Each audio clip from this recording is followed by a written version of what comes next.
So when we set down the resistance to what has been, or maybe even what is, and recognize how would I prefer to show up, and if I can just relax and release into this moment and not carry the stories of the past as a punishment or as armor, then we can really get down to what do we want? How do we want to show up today different than yesterday? What are we saying to ourselves, to our experiences? How are we narrating our experience? Are we supporting it or are we putting ourselves down? How our body responds intuitively to the things we're experiencing. And where Mhm. is the resistance? Where is the pain? And not seeing the pain as the enemy, but the teacher.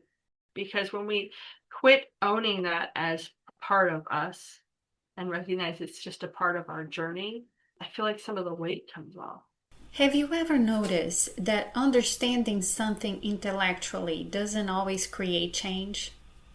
We can read the books, listen to the podcasts, and know exactly what we should do, yet still find ourselves repeating the same patterns, reacting the same ways, and feeling stuck in the same beliefs. What if the missing piece isn't the mind at all? In this conversation, we explore what somatic healing actually is, the difference between who we are and the thoughts that pass through our minds, how limiting beliefs become embedded in our nervous system, and practical ways to begin creating lasting change. My guest, Amanda Sproles, is a trauma sensitive somatic coach who helps people reconnect with the wisdom of their bodies so they can release limiting patterns, heal from the past, and create lives rooted in greater presence, purpose, and self trust. If you ever felt trapped by old stories, recurring emotional patterns, or the beliefs that you are somehow not enough, this episode is for you. Let's dive in.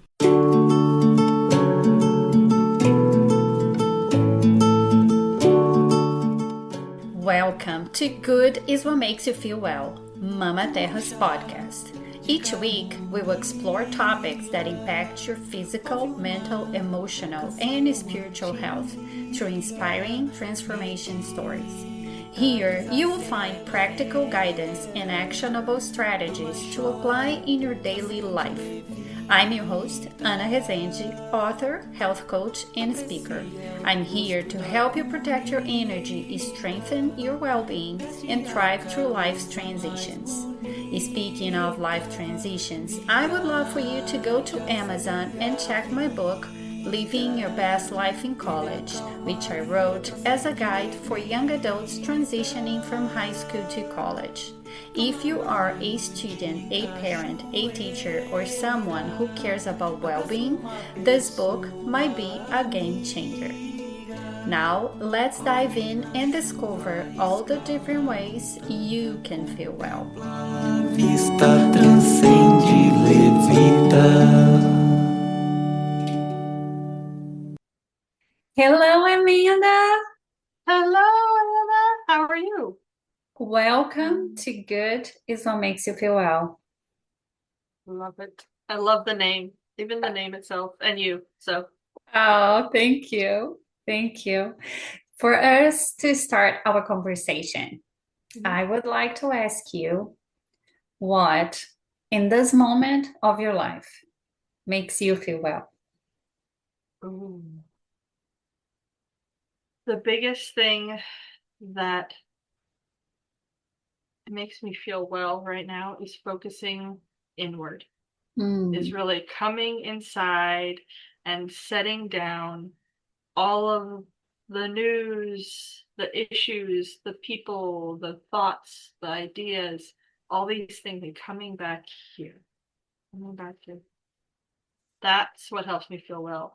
And the earth coming here also means like I'm barefoot most of the time and I'm always outside grounding and being with nature. So, and I feel like that helps me to come inward. So, that is my source of well-being. yes, I love it. I love it. It's so interesting because I think we recognize each other when we are in the same frequency. Mhm. And I truly believe that's how life works. I'm saying that just because that's how I ground myself as well. I'm always barefoot and I'm always going in and out. I step barefoot in my backyard all the time. I check my garden all the time. Every opportunity that I have, I'm outside getting that sunshine and putting my feet down on earth. So, yes, I hear you and I'm with you. So, tell me how this journey of wellness was for you, like throughout your life, how you ended up being in this place that you are right now. Wow. Well, and it's so funny when I think about that, my instant thought is the picture of the yin and the yang symbol, where it's got Mm, the darkness with a dot of light and the light with a dot of darkness. There you go. Yes. And so I think for me, it was really being on the other side of that. mm, I started out with parents who they loved me to the best of their ability, but they were very dysregulated. And they did naturally do certain things like hum and dance a bit. They did some things that were actually helpful for the regulatory system, but I don't think it was a very conscious thing. And so I didn't feel like I grew up with very many tools to know how to regulate myself, nor did I feel separate from others. So I do get emotional sometimes, but I felt from the beginning that I was responsible for everyone else's emotions. Like mm, from birth, I was supposed to fix it all. My parents tried to have children many times and it didn't work out very well. And then they finally had me. And I think I was supposed to save them from something, anyway. So I felt like from the very beginning that I was supposed to fix it for everyone else. And in the process, I put on lots of masks that I didn't even realize I was putting on. I put on a lot of different ways of being. And then I realized I was like, what? What's going on? This can't be all there is. And so then it was really a process of trying to seek out people and places and activities that helped me to find peace mm, and recognize that harmony is inside of me. It's just uncovering it. And so it's really been a journey that's taken me quite a while because I was so far off the mark, if you want to say, but really I wasn't because that was obviously my path. Otherwise, it wouldn't have been, right? So it's like accepting the knowledge that where I came from wasn't wrong, but realizing that there is a better way. And so it's this intricate kind of balance between not shaming myself or others for where they are or where they've been, but also recognizing how can I do it different. So that's been I mean that's the journey of my life, really. So mhm, yeah. And finding those little pieces that you start to collect them and care for them and recognize the need to integrate them more and more. It's been a interesting process. So for me, I think it's been a lesson in forgiveness for myself and for others, and acceptance, and really setting down that resistance is what causes the dis-ease or disease. So when we set down the resistance to what has been, or maybe even what is, and recognize how would I prefer to show up, and if I can just relax and release into this moment and not carry the stories of the past as a punishment or as armor, then we can really get down to what do we want? How do we want to show up today different than yesterday? Not to honor yesterday, not to condemn yesterday. Yeah. yeah, it's a beautiful journey. The journey of acceptance is a hard one, but it's a beautiful one. So when we understand that acceptance is what's gonna relieve everything, Mhm. all the weight, all the baggage, just as it is. And there is this book from John Kabat-Zinn that I absolutely love, Full Catastrophe Living. That's the name of the Ooh. book. And what he says is exactly this. Once we accept the whole catastrophe, we find our way to live in Mhm. peace. Because if we're not fighting anything, then we find peace, right? Yes. If we're not resisting any of the catastrophes that we live in, and there are so many, sometimes it's even overwhelming. Mm. But once we accept them all, we find peace. Absolutely. It's interesting you said that because there's a guy named Michael Singer, and he has a couple books, but he has a book called The Untethered Soul. Mm. And I had someone recommend that to me. I don't know, it's been 10 years maybe. I'm not sure. And it was definitely it's along those lines, relax and release. It's really the resistance.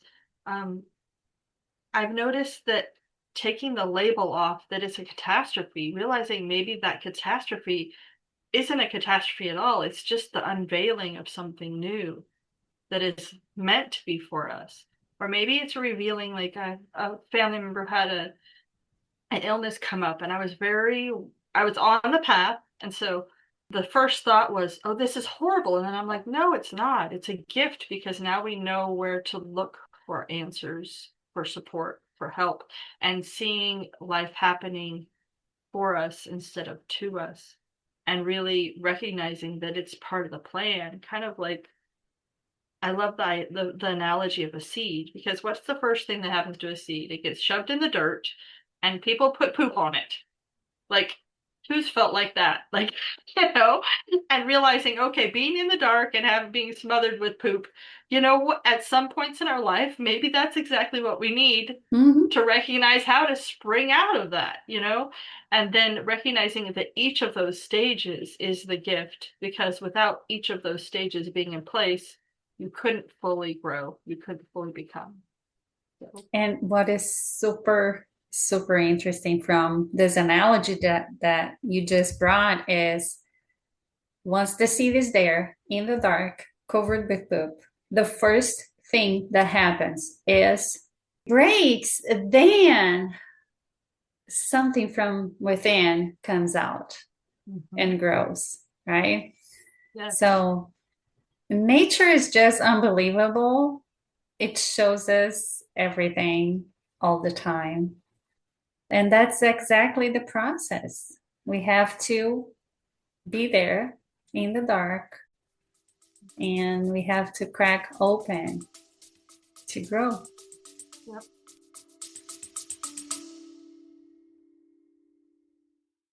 If you are enjoying this episode but don't yet understand the multidimensionality of health, I created a free ebook to help you. It's a simple yet insightful few-page book you can read in less than 10 minutes. The ebook link is in the show notes. Now, back to the episode. 100%. And the more I get further on this journey, I used to think I needed to share with everybody everything that was going on in my life, but I'm realizing more and more that holding it more sacred and not sharing it as much because of the judgments or the perspectives of others that aren't necessarily bad, but aren't necessarily helpful to my path. Like somebody saying, oh my gosh, your seed has cracked open. This is horrible. What are we going to do? We need to glue it together. If they don't have the vision for my life, because that's mine to own, then I try to not share it as much. Whereas I used to, yell fire all the time, everything, I need somebody to save this or fix that, or how can I fix that? And I'm realizing more and more the importance of going inward and being careful with what I speak, not to keep it from others, but also not to place limiting beliefs in the way of where I feel called to be. Mm-hmm. So Absolutely. and striving to also encourage others if they want to do something, even if it's not what I think they should do. It's not about me, it's their journey. How can I support others in finding their way through?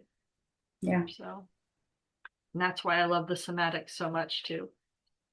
It's really about helping people to turn inwards. Yeah. Tell me how it was for you, how you found tools to go inward. Right. So I think one of the biggest, easiest ones to start with was exercise. The first one was just exercise. Get out whatever you can do that feels good to you. Movement helps.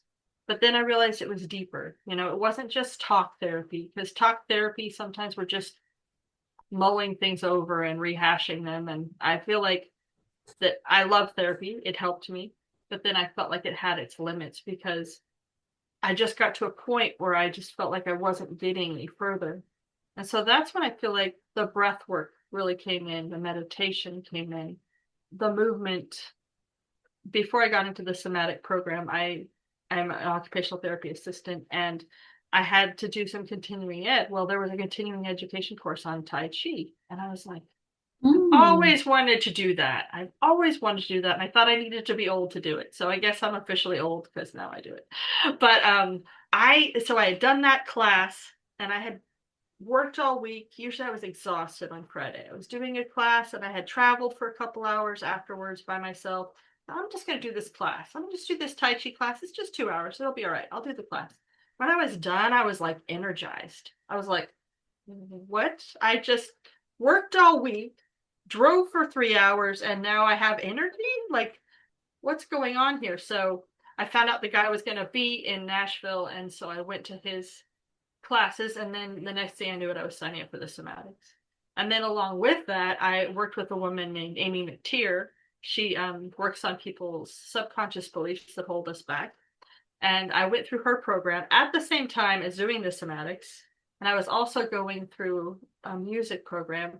And so where it's really like aligning with your voice, like not Mm. just singing, but singing with your whole body, and we're bringing that full emotion into it. So then I found, so singing, really singing from your heart.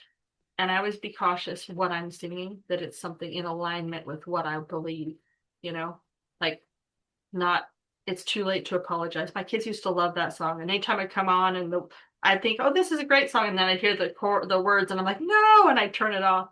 So being cautious with what we sing and what we speak, and then the somatics, the movement, the Tai Chi, the stretching, really not just exercise to get the heart rate up, but movement to support a witness of how we're feeling.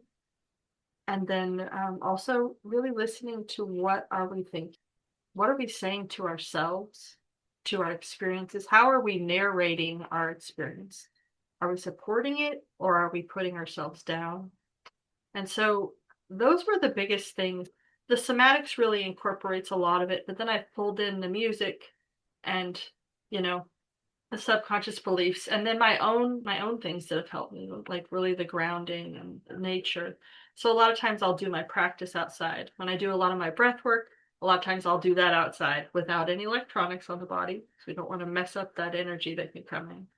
It was kind of just this pulling together of all these things, and I feel like that was kind of the culmination year a couple of years ago, where it was just like all the things that I had been seeking and kind of bringing to myself, they just kind of manifest. It's like when you open up, the way you'll start to see.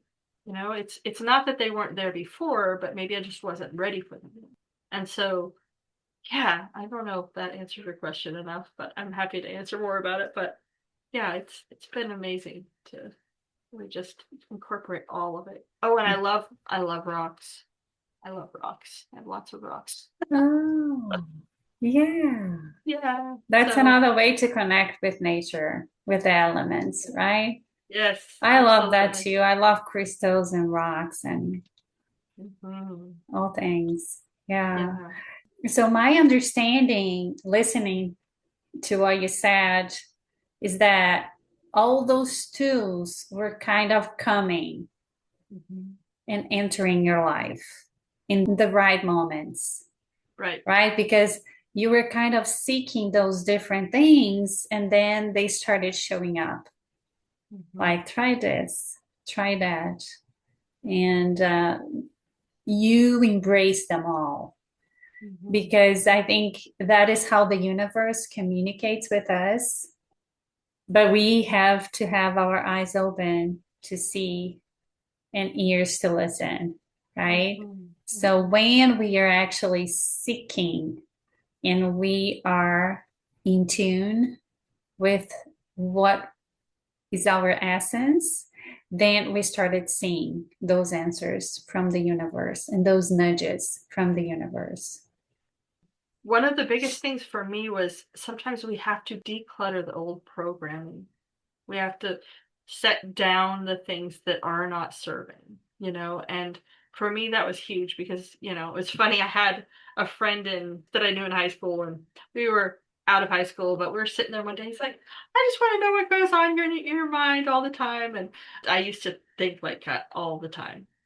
So for about a half hour, I told him everything was coming to my mind. He's like, okay, stop. I can't hear. I can't. That's too much. I can't hear anymore. That's enough. That's enough. That's enough. So I realized that, especially like if for people who haven't like tried to meditate or anything before, I invite you to be gentle with yourself because, you know, when I tried meditation for the first time officially, man, I was like a minute and a half in, and I was like, I finally slowed down enough to listen, and my mind is like, here, I want to tell you all these things. And I was like, wait a minute, slow down. So I think that, being gentle with ourselves and really having someone else, even, like I love Sarah Blondin. She's great at gently guiding people towards more a peaceful way and not being like, oh, it has to be done. There's no perfection in meditation. You just do it. It's a gift, but we also have to recognize that whatever comes up in it, we just breathe it out, thought, an idea, a concept. We breathe in, we breathe it out. I love the analogy of the clouds passing by. We don't chase them, you know we just let them come, we let them go, and we don't have to own them, they don't have to own us. And that's been huge because I always felt the need to protect, I need to save everybody from the feelings they don't want to feel, and realizing, no, that's not my job anymore. Yeah, that's exactly it. We are not those clouds. We are the sky behind them, right? So we are that awareness behind our thoughts. So when we, again, don't resist them, because sometimes they are not nice, right? They are not nice about us. They are not nice sometimes about other people. We don't own them. We just have to let them be, let them pass like clouds, and be aware of them. Don't resist them, and they will go away. Right. Yeah. Right. And that is so important to make that distinction between our awareness, that is our true higher self, between the thought, the ego, that construct of the mind, right? So that is one very important thing in this path of self-knowledge. So once we recognize that difference, then everything starts flourishing, because that is the relationship that we learn to establish with the thoughts that sets us free. Yeah. Michael Singer talks about, we're the witness of the thoughts. We aren't the thoughts. And it's such a powerful shift to realize we're the witness of our experience. We don't have to own the thoughts or let them govern our ability to be with ourselves. And I love how you talked about the ego, because I feel like the ego is such an interesting thing, because I always had felt like I was less than other people. Somehow everyone else in the room, everyone else in the experience was, you know, worthy of love, worthy of acceptance, could make mistakes, but I needed to be perfect. And I Mm, realized that that was just as egoic as thinking other people, for those who feel like they're, maybe feel like they're better than everyone else. It was just as egoic for me to feel less than as it is for somebody to feel more than. I don't know, it's been an interesting shift to really see it as, who am I to be less than anyone else? Who are you to be less than anyone else? We don't need to be less than anything else. no. So that's been an interesting understanding that kind of came to me. And I was like, huh, it's interesting how much we defend some of the belief systems that have been put in place and how we don't have to anymore. Hmm. Who knows who said to you at one point that maybe you were not worthy of something like somebody else? And then you started believing that without even thinking about it. So those limiting beliefs are there. They are real. They exist. Unfortunately, we grew up with so many of them. But having that awareness, And I think the awareness can help us to shift our interaction with it. So it doesn't have to own us anymore. mhm, I mean, it's not like it's a one day it just changes. And maybe for some people it does, but for me it's been like a gentle releasing of its hold and recognizing, oh, what's behind that belief? What's behind the belief that I need to be perfect? Oh, the belief that I wouldn't be accepted if I wasn't. In order to be safe, I needed to be perfect. Well, that's not the truth. So how can we gently shift that towards a more nourishing way to support ourselves? absolutely. So, yeah, it's powerful. It's a practice, Mhm. like meditation. It's a practice, it's an exercise that you do every day. And it's never going to be perfect. And the goal is not to be perfect. The goal is just to be aware. And as you practice, you become more and more aware, right? I did a meditation training that's called Ziva Meditation with Emily Fletcher, and she is pretty awesome. And she says the job of the mind is to think, like the job of the heart is to beat, the job of the mind is to think. We won't be able to stop thinking because Mhm. that is the job of the mind, but we can be aware of it. And every time the mind wanders, we can bring back that awareness to our breath. Don't resist it, don't fight it, just be aware. Bring your attention back to the breath and keep going for as long as you can. It's an exercise, it's just practicing it more and more. Yes, 100%.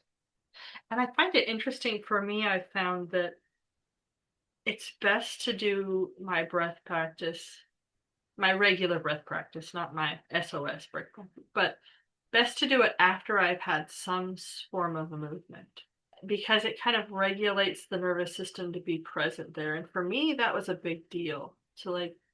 And so I feel like it's very important to not just be like, okay, I'm going to jump in and do a 20-minute, like, no, like giving yourself some space, doing some movement, because the body has energy in it. And so if we allow that energy to flow through us, then we can be more present and we can breathe more in harmony and more easefully.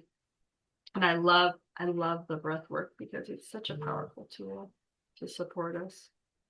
The neat thing is it's just like exercise. It's an exercise. And then when we need it for a situation, a conversation, anything that comes up, if we've already been practicing it, we're ready for it. Kind of like practicing for a race, we practice, and when we do Exactly. it regularly, we really can bring that back to that space easier because we've Yeah, been practicing. We're building up that muscle.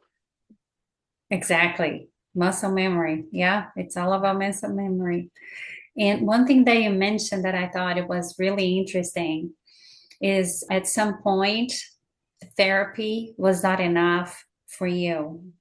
And that's because the energy and the stress is actually stored in the body.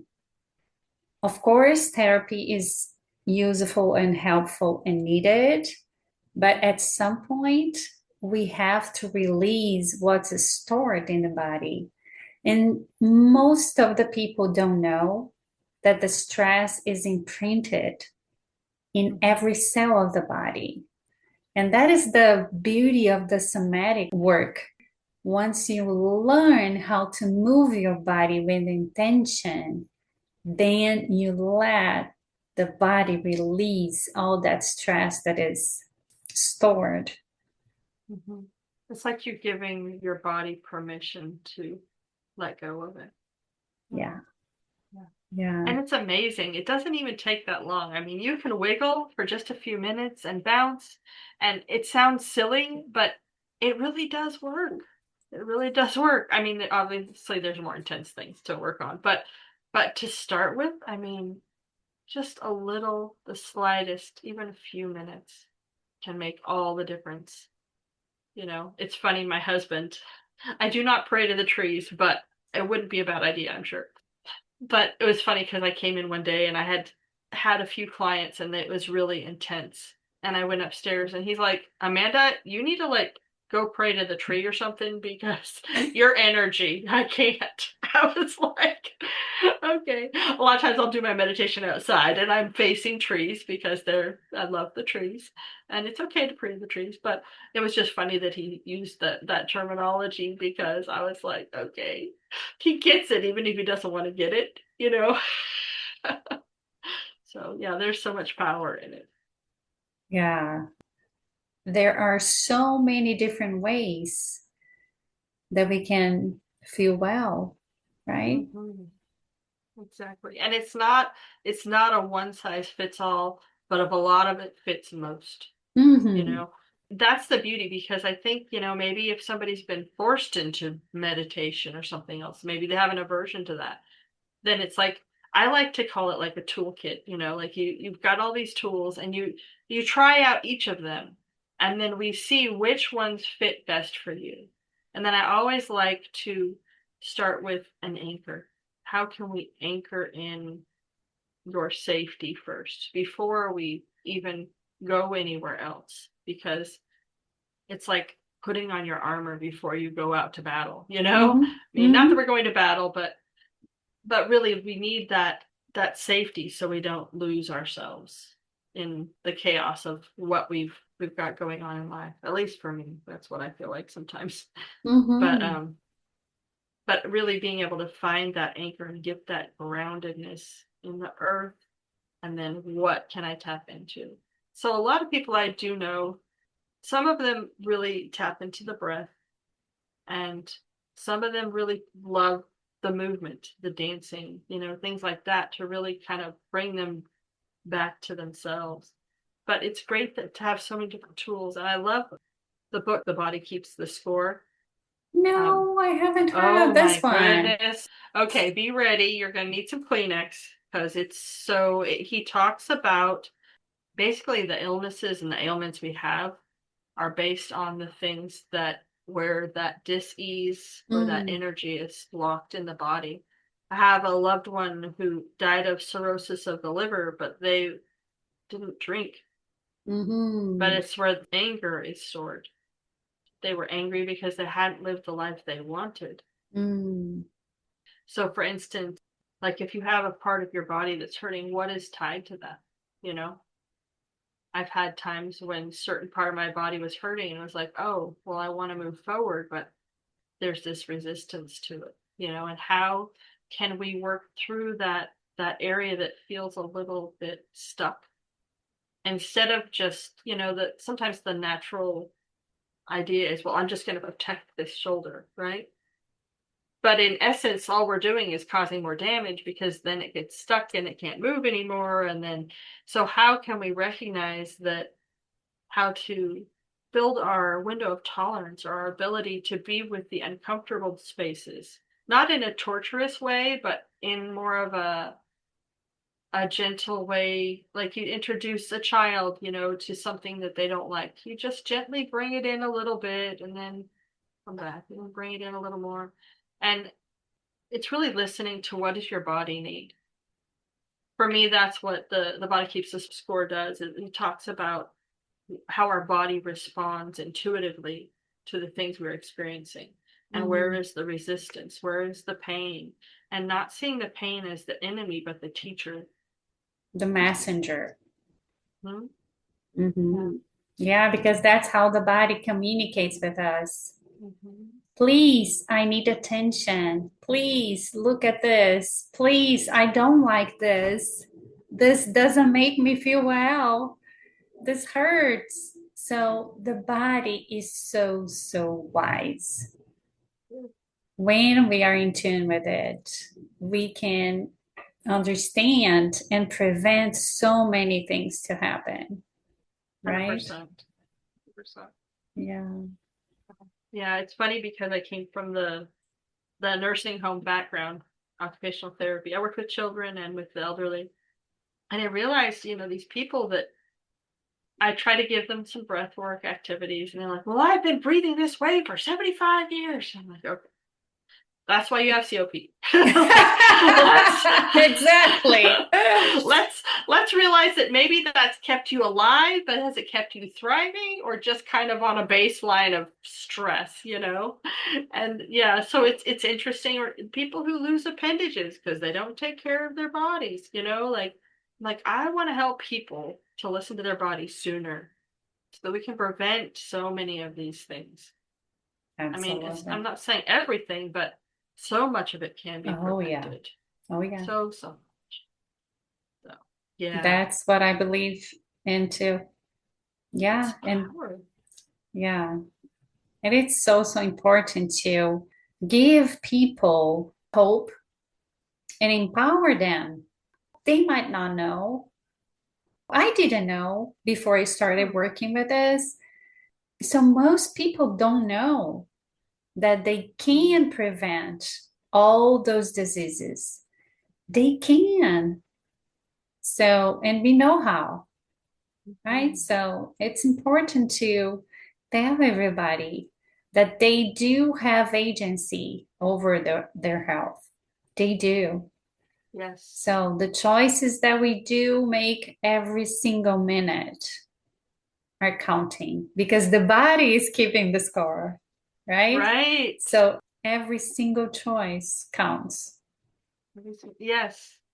And I think it's really important because I feel like we're in a time where, the victim and the villain and all these labels are really like, this is who I am, and I am ADHD, and I am this, and I am that. I'm not saying people don't have those traits, but I don't think those are badges to be worn. I think those are directions to be seeking guidance and help, but not carrying that around as I am whatever has happened to me. Because that I feel like automatically puts this like suppression on us that, oh, I can never be more than this disease or this experience. And it's not in a way to discredit what we've been through, but it's a way to not be limited or hindered by it. And so that's why I love, like you said, like we talked about earlier, like the importance of what we say and the words we use.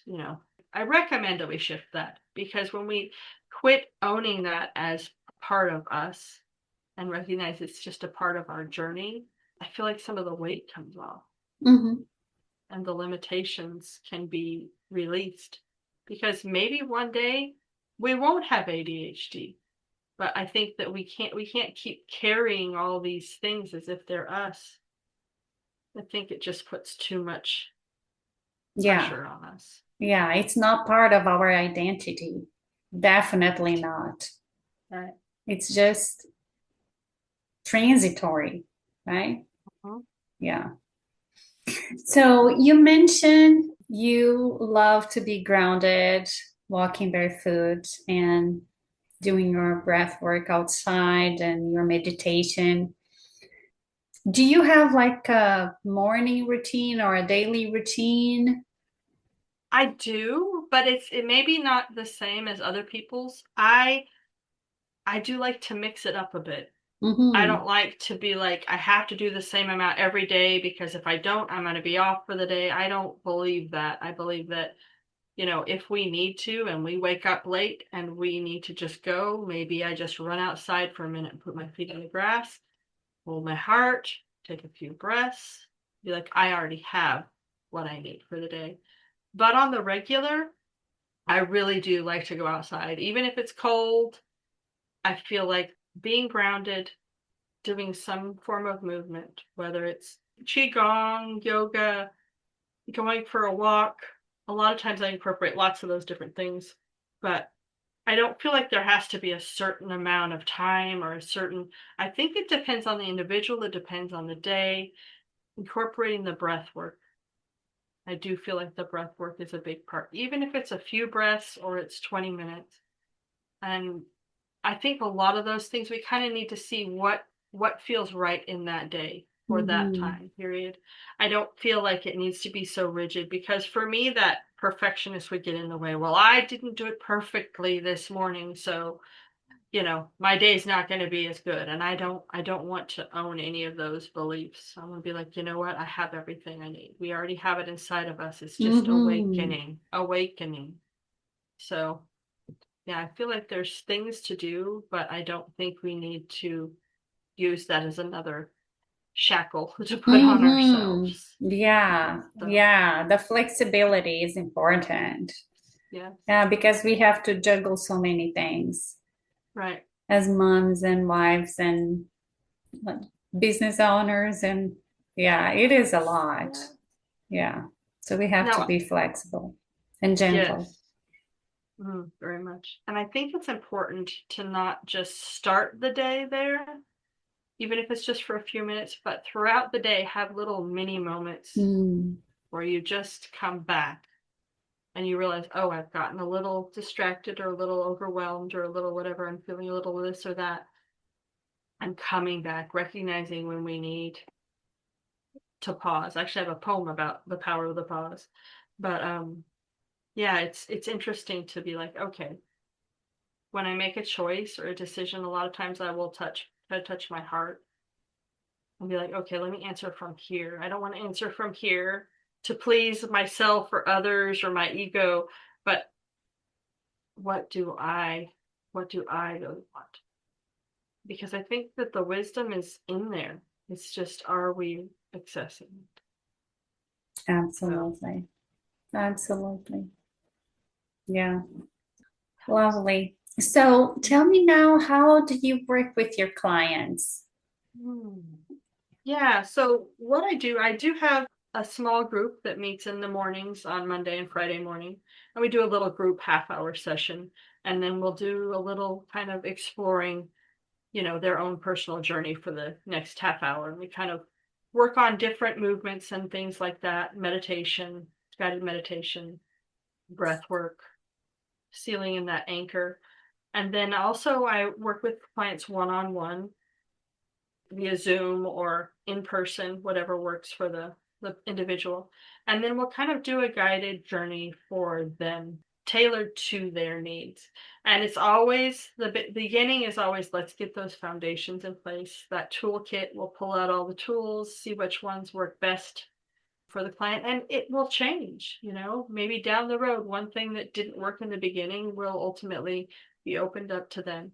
So then we kind of just let the person, the individual, kind of tap into themselves. The body has the wisdom. So when we actually ask, what's coming up in the body, that's where we find the answers to what to work on and how to show up for them.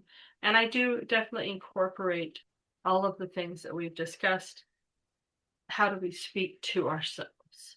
You know, how can we shift our interactions with ourselves? Because the one thing I found that's the biggest source of pain for people is really our own thoughts. You Mm-hmm. know, it's really our own beliefs about ourselves and about life, and that it's, you know, maybe it's working against us.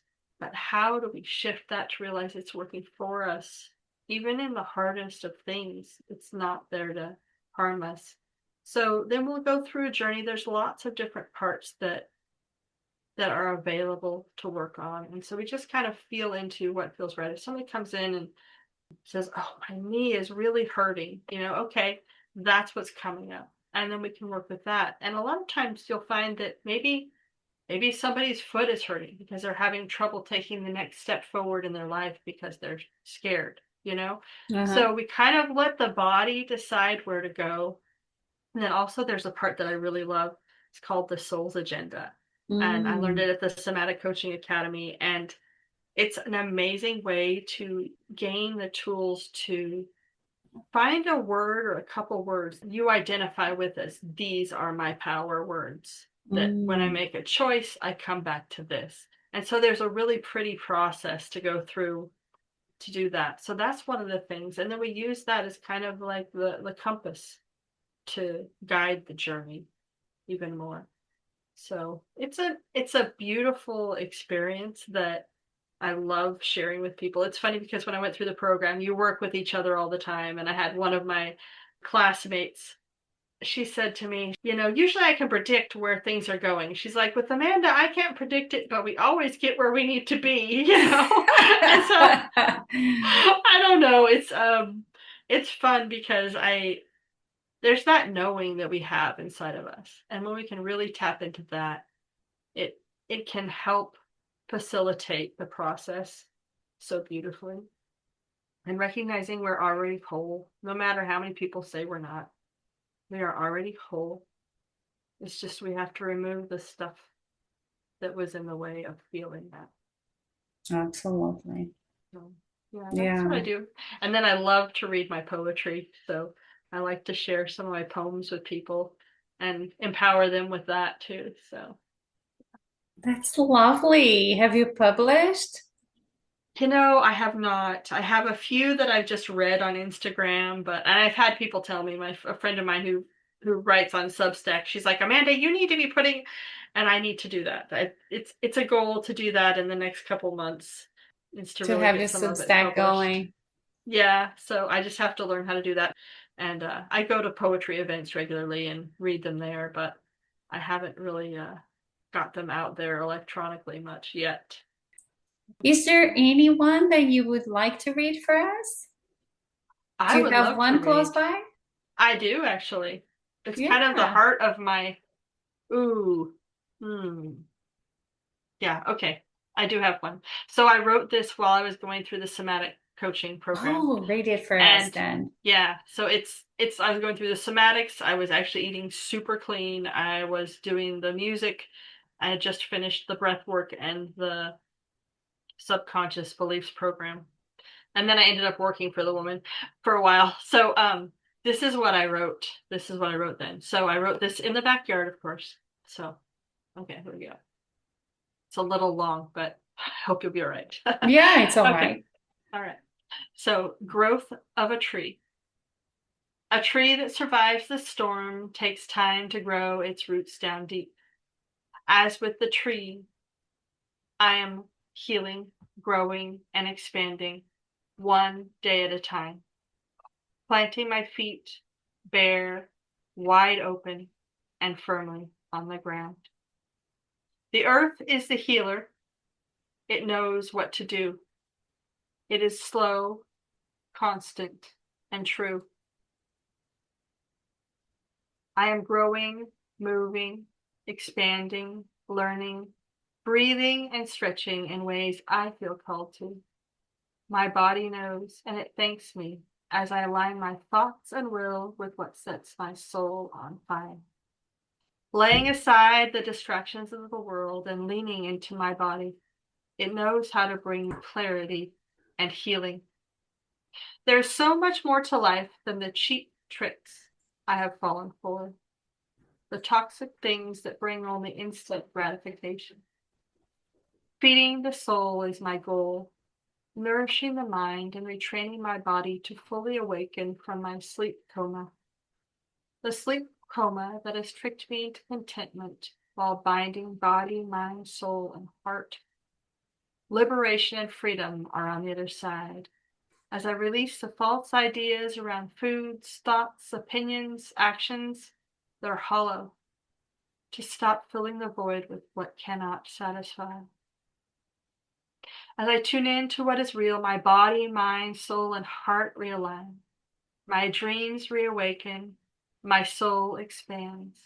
To hear my true desires, I dig deeper, to look beyond. The earth is filled with so much goodness that is just waiting for me to tap into. There is freedom in the present moment if I listen to what my true experience is. Does that food, thought, opinion, action really provide the nourishment I'm looking for? If not, what can? My instant response is nature. How can I feel so alone? I am surrounded by singing birds, chatty squirrels, brave chipmunks, and skies that paint a new picture every second. And the trees. Oh, the trees. How they hold wisdom to stand tall and firm, to put roots down deep, fearlessly becoming great, brave, confident, unwavering, yet allowing the weather and the environment to have its way without complaint, always reaching toward the light, toward the divine. Oh, to be a tree basking in the light of life, to constantly feed my soul and body with living water, to find true nourishment that satisfies, to open my mind and find wisdom, vision, and life, to help all of me feel, to turn off the false chatter, replacing it with what truly nourishes. There is so much more to life than the cheap tricks I have fallen for. Eyes wide open to see life's experiences, awake, fully present, and listening to what my body has been telling me all along. Wow. So beautiful. So beautiful. Congratulations. Thank you. That's my heart right there. I can tell. Beautiful, beautiful. Yeah, you should definitely start your Substack.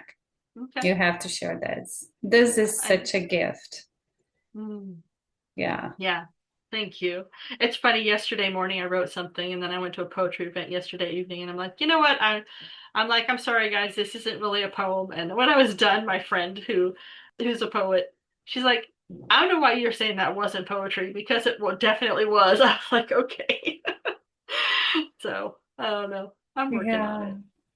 Excellent. Yeah. So is there anything else that you would like to mention that I did not ask? Oh, I think the biggest thing that I want to share is just to remember that we don't need to be loyal to anything but our heart. I think Yes. that's the biggest thing. Like, people are like, well, we need to be informed. We need to be this. We need to be that. No, we don't need to be any of those things. Honestly, I feel like it's a distraction from recognizing and feeling our wholeness. So I think the biggest thing for me is let's set down all those cares and those worries and really come back to ourselves. I think that's the biggest thing I want to leave. And for the first time, I'm going to try this next month in November. I'm not going to try, I'm going to do it. I'm going to do a little workshop and it's going to be out harmony for the holidays. Since harmony within is my plan. So I think just don't be afraid to do something different. It's okay to try new things. Whatever you think you might want to try out, just try it, I don't think we're going to spend the end of our life regretting that we tried the things we loved. So Absolutely. Yay. yeah. For the ones that are listening to us, if they want to find you and work with you or even go to your workshop, how do they find you? The easiest way is my email because I'm still getting my website set up. I do have one, but it just links straight to my Calendly. So if you want to make an appointment, you can do that there. It's Harmony within the number 4 and then the letter U at gmail.com. Okay. Yeah, I love Yeah, it. but I would love to visit with anyone who wants to explore and see if this might be something that would support them. Because I think when we get to that place, for me, I think I could have been able to work through it faster if I had more. Guidance. Yeah. So then wasn't spinning my wheels doing something that wasn't really going to get me where I wanted to go. Mm-hmm. So I do have the classes on Monday and Friday mornings at 8 a.m. Eastern time. And if I get interest in another time later in the day, I might also pick another time that works for people, like a lunch break or something. But for now, I have an 8 a.m. class Monday and Friday. So if anybody'd like to try it out for free, they can try the first one for free and then see if it's something they like to participate in. So lots of different ways. And I'm also open to other options as well. So I'm Mm-hmm. here to learn and grow and see where this journey takes us together. So. Beautiful, beautiful. No social media. I have a Heal the Heart to Thrive is my, I didn't really post on there to be perfect. I just try to be authentic. A lot of times I'll say it's real and raw, like a Mm-hmm. real. I have a few of my posts there that are just, whatever I was feeling that day, I felt like I wanted to share. So it's Heal the Heart to Thrive. Okay. And that's on Instagram. So if people want to see a little more of that, it's there. But the best way to get a hold of me would definitely be through the The email email. or making an appointment with me. So Excellent. Thank you so much. It was thank just so you. lovely. Thank you for sharing your wisdom and your light. Thank you for sharing yours and exploring it and sharing it with so many people. I love it. It's beautiful. Yeah.